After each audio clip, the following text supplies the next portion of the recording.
Welcome back to Tile the World. Uh, in the tile world, there's this thing that can make or break your project. And it's not about choosing the perfect shade of grout. We're talking about movement joints. And for today's deep dive, we're going to unpack exactly why they're so crucial. You're absolutely right. I think most of our listeners already know the basics, but what's fascinating here is how often these little cracks get overlooked, even by seasoned pros.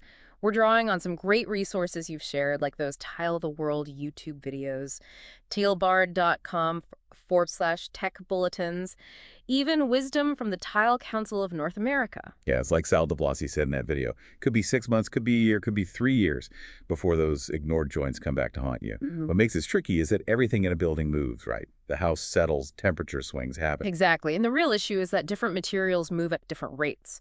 Imagine your client's beautiful new tile floor.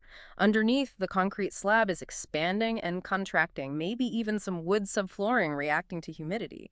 All that stress has to go somewhere. So the tile is basically caught in the middle of this slow motion tug of war. Precisely. And without those stress relievers, those strategically placed movement joints, you're setting yourself up for cracking, tenting, even complete bond failure down the line. It's not a matter of if, but when. Okay, so that's why movement joints are non-negotiable.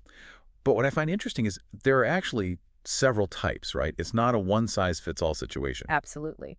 Let's say you're dealing with a large patio project. You'll likely have construction joints, or cold joints as they're sometimes called.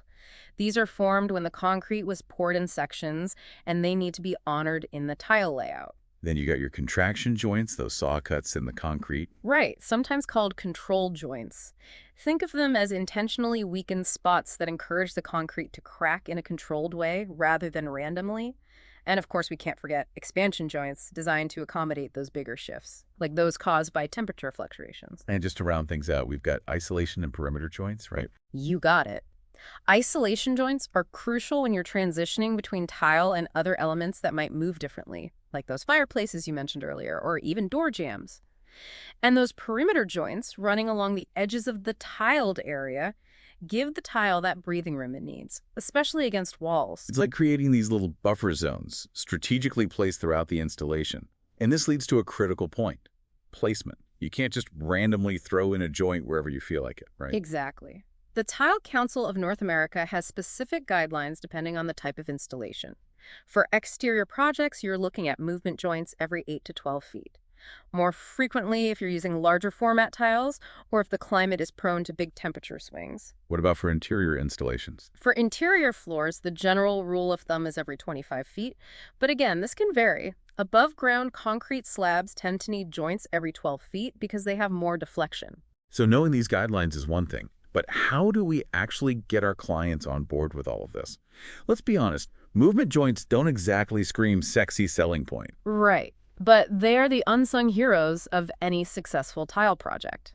And here's where you, as the tile expert, need to step up and educate your clients. Okay, so what are your top tips for getting clients to understand the importance of crack prevention measures? First and foremost, don't be afraid to use visuals. Show them those tilebar.com graphics that illustrate the ugly consequences of untreated cracks and bond failures. A picture is worth 1,000 words, right? Totally. And I think it's also about framing the conversation correctly. Instead of presenting movement joints as an added expense, position them as an investment in the long-term beauty and durability of their tile installation. Absolutely. Help them understand that those seemingly insignificant cracks are actually the secret to preventing costly repairs down the road. So it's about peace of mind and protecting their investment. Exactly. You can even use an analogy. Compare movement joints to the expansion joints on a bridge. Everyone understands why those are important. They allow the bridge to flex and move without collapsing.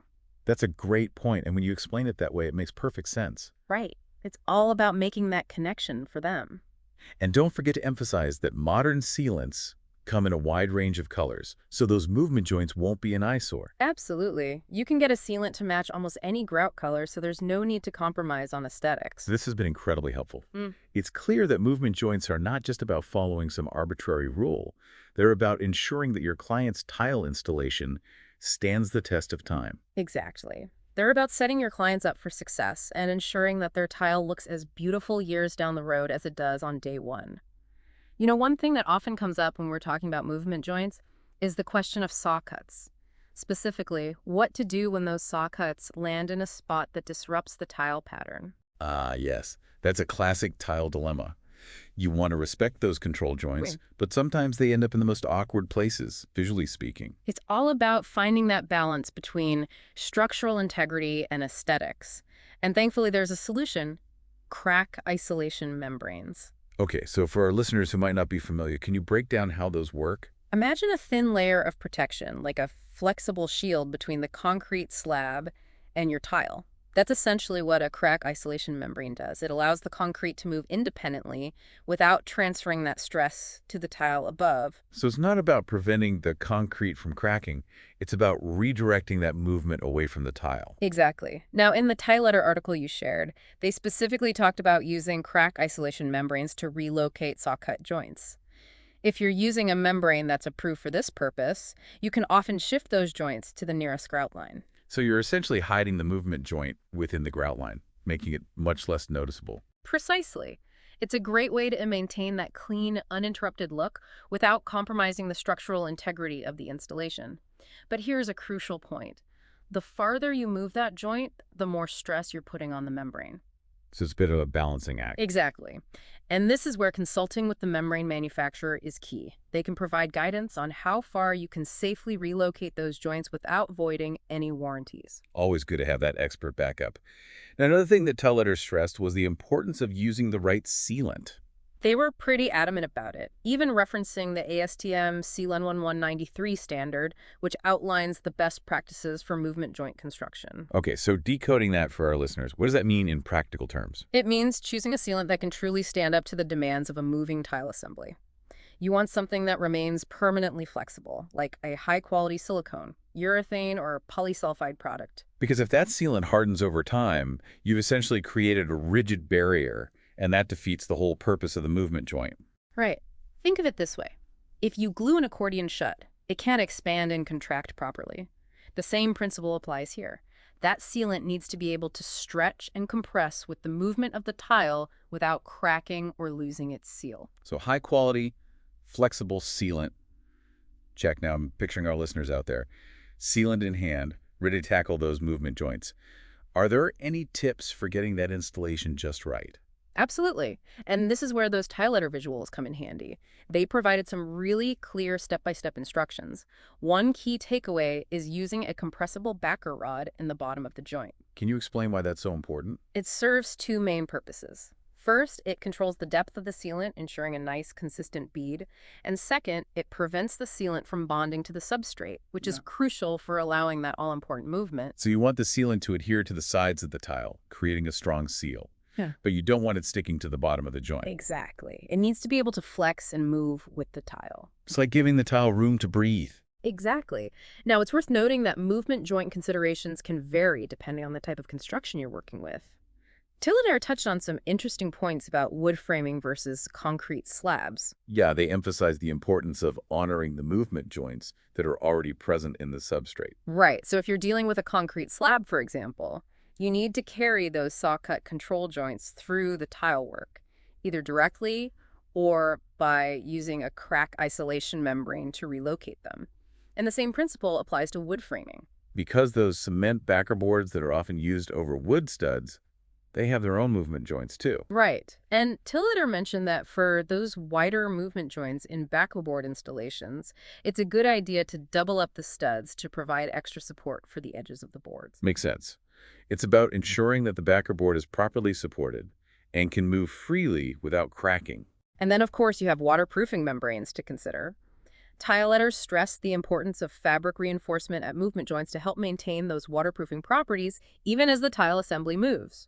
So it's like adding an extra layer of protection at those critical points. Exactly. And whether you're working with concrete wood or any other type of substrate, the key is to identify those existing movement joints and incorporate them into your tile installation plan. It's about working with the building, not against it. It's about understanding how all the elements of the structure work together and then designing your tile installation to accommodate that movement. Precisely. And speaking of specific recommendations, the Tile Council of North America's EJ171 Movement Joint Guidelines provides some really detailed guidance on placement based on location and conditions. Let's dive into some of those specifics. For example, what are some of the key considerations for exterior installations? Well, as we mentioned earlier, for exterior installations, the general guideline is to place movement joints every 8 to 12 feet. But they also highlight that for larger, darker tiles in environments with extreme temperature swings, you might need to go even more frequently. That makes sense because those darker tiles absorb more heat, which means more expansion and contraction. Exactly. And those extreme temperature fluctuations just amplify the movement, making those joints even more critical. They also tend to recommend honoring those saw-cut joints in exterior work rather than trying to relocate them. Probably because those exterior conditions are just more demanding and you want to minimize any potential stress on the system. Right. It's all about playing it safe and ensuring that your tile installation can withstand the elements. Now, for above-ground concrete slabs, they suggest keeping those movement joints no more than 12 feet apart. And that's because those slabs tend to have more deflection, more bending than slabs on grade. Precisely. And they also suggest looking for logical places to incorporate those joints, like over-supporting beams or at changes in direction in the slab. So it's about anticipating where the stress points are likely to be and providing those pressure release valves. What about those post-tensioned concrete slabs? Those are known for being under a lot of stress. You're right, and the TCNA guidelines are pretty clear on this one. They recommend even more frequent movement joints for post-tension slabs because they're so sensitive to movement, and they strongly advise using a crack isolation membrane in those situations to help that tile assembly cope with the anticipated movement. So it's an added layer of protection that can make a huge difference in those high-stress situations. It sounds like the overall message here is that movement joint placement isn't a one-size-fits-all approach. Absolutely. It really depends on the specific conditions of each project, the type of substrate, the climate, the size of the tiles. It's about understanding the forces at play and designing a tile installation that can gracefully accommodate them. Exactly. It's about creating a system that's built to last. Now, we've covered a lot of technical ground here, but I want to shift gears for a moment and talk about the sales aspect. How do we, as tile professionals, get our clients excited about something that might seem, well, a little mundane? It's a great question because let's be honest, movement joints aren't always the most glamorous selling point, but they are absolutely crucial. They are the unsung heroes of the tile world, like we said before. So how do we get clients to see them as an essential part of their project, not just an added cost? I think it starts with how we frame the conversation. Instead of talking about movement joints, use language that resonates with the client. Talk about protecting their investment, ensuring a lifetime of beauty, and preventing those unsightly cracks. Ah, I like that. It's about focusing on the benefits, not the technical jargon. Exactly. And don't be afraid to use real-world examples to illustrate the potential consequences of skipping movement joints. Share stories about projects where the lack of movement joints led to those costly repairs. Let them know that by investing in proper movement joints up front, they can avoid those headaches down the road. Those real-world examples can be so powerful. Absolutely. And don't forget to showcase those matching sealants. Highlight the fact that modern sealants can blend seamlessly with the grout, so there's no need to compromise on aesthetics. It's all about finding that sweet spot where form meets function. Exactly. And when you can clearly articulate the value of movement joints, both in terms of performance and aesthetics, clients are much more likely to see them as an essential part of their project. It's about educating and empowering them to make informed decisions. Precisely. And ultimately, that's what it's all about, creating beautiful, long-lasting tile installations that our clients can enjoy for years to come. So as we move into the final part of our deep dive, I'm curious to hear your thoughts on this idea of movement joints as more than just a technical necessity. Can we actually turn them into a design element? It's an intriguing concept, isn't it? We often think of movement joints as something we have to accommodate. But what if we flipped that perspective and saw them as an opportunity to enhance the design? Exactly. Instead of trying to hide them, we can use movement joints to add visual interest, create patterns, maybe even make them a focal point. You know, it's funny, we were just talking about those expansion joints on a bridge. In modern architecture, those joints aren't just functional. They're often celebrated as design elements. Right. Think of those iconic bridges with those bold graphic lines. So why not apply that same thinking to tile? Absolutely. I've seen some really creative uses of movement joints in tile design. For example, using a contrasting grout color in the movement joint to create a grid pattern. That plays off the lines of the room. Oh, I love that. It's like turning the joint itself into a grout line. Exactly. It adds a whole other layer of visual interest. And you can even get more elaborate using decorative metal strips in those joints for a modern or industrial look. Those metal strips can be so striking, especially in a contemporary setting. And they can even tie in with other design elements in the space, like the Uh-huh. hardware or light fixtures. It's all about those thoughtful details that elevate the design. So it's not just about choosing the right tile and grout anymore.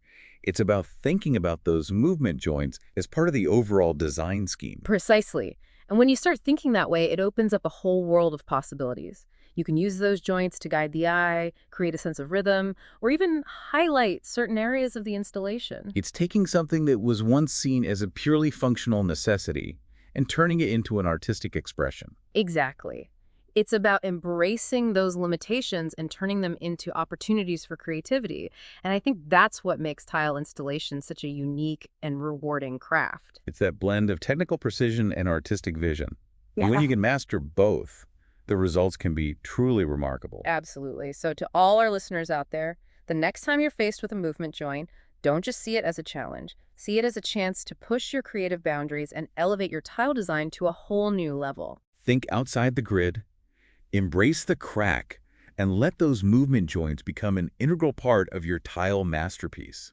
It's been a fascinating deep dive, and I think we've all gained a new appreciation for the often overlooked world of movement joints. I agree. It's been a pleasure exploring this topic with you. And to our listeners, we want to leave you with some resources to keep those tile nerd brains buzzing. For more tile and stone edutainment, be sure to follow Craig on Instagram at TileNerdArmy.